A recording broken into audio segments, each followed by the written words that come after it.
Senator Durbin, President Biden today said as he watches this trial, he thinks he sees some minds being changed of some senators. Do you see any evidence that some of your fellow senators are changing their mind on the question of conviction? I really don't see that kind of commitment on the other side. Luckily, we had one senator join us, Senator Cassidy from Louisiana, who brought the number to 6 that apparently have seriously considered the impeachment. But of course, we need 11 more. Are there discussions? Give us a sense of how it works as practice. Do you talk with fellow senators on the break, on the recess, to get a sense of where they're leaning? Frankly, no. I think this is such a personal question for each and every one of us.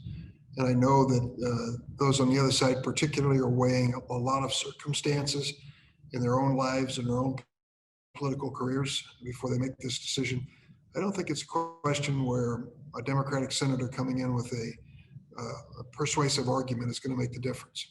This is so different from any other impeachment I can think of. In this sense, the jurors are also witnesses. I mean, this happened to you. The people sitting in that room experienced this. Is that influencing people as they watch this unfold?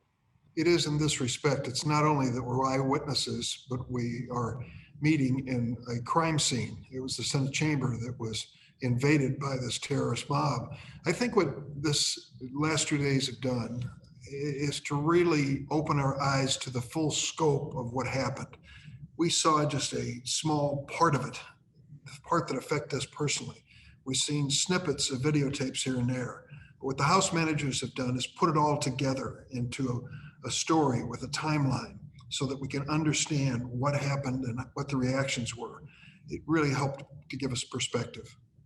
I don't want to get ahead of ourselves here, but right now, the way it looks, it's probably not going to happen. There's a conviction. Assuming for the moment that's what happens, is there a plan B for the Democrats? Is there another way to hold President Trump to account in some way, shape, or form? There are other ways of doing it, but no one is seriously discussing it until we deal with impeachment. That is our first constitutional responsibility.